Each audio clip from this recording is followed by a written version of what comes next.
Mana qizlar, uydagi Faberlik aptechka. Bu xo'jayinimlarniki поддержка sustav. Ich sostavida kollagen bor, C vitamin bor, kurkuma bor. Xullas, eng foydali bo'g'imlarni harakatlari uchun eng zo'r badladan o'zi ko'p qolmabdi. Ichida ham mana tugab qolgan. Keyin shuning uchun kurkuminli bor sostavida, shuning uchun sariq. Men bunisi bolalarimga yangi ochdim buni. Bundan уже ikkitasimi tugadi, yanglishmasam. Molecular Forte'dan Kids multivitamin kompleks. Buni ichida vitaminlarini ko'pligini qaranglar. Hamma narsa bor o'zi ham ichida. Inshaalloh Alloh izni bilan bolalaringlarni kuz-qish mavsumida immunitetini oshiradi. D3 уже kuz mavsumi boshlangandan boshlanadi bu. Men omega ichirib bolalarimga. Omegani ikkitasini tugatdik. Endi D3 ni boshladik. Alhamdulillah. 1,5 yoshdan mumkin. Bu kapsula ko'rinishida, qaranglar qizlar.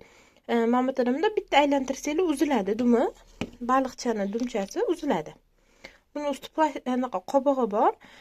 Buni bitta dumchasini aylantirib uzib olasizlar, keyin bolani og'ziga tomchilatib, kapla qilib ichirib yuborasizlar. Yog'li vitamin, bilasizlar, D3 o'zi yog'li bo'ladi. Agar spirtli bo'lsa, bolani oshqozoniga juda ham ziyoni katta.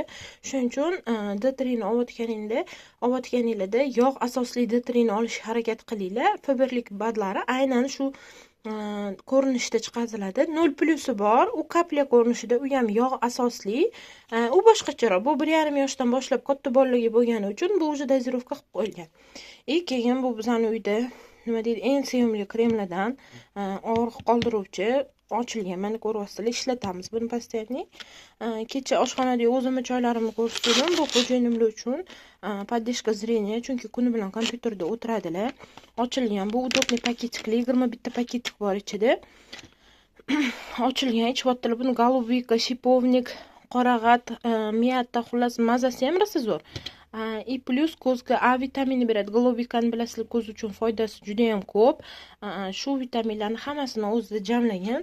Bu bizning oilaviy aptechkamiz, Faberlik aptechkamiz.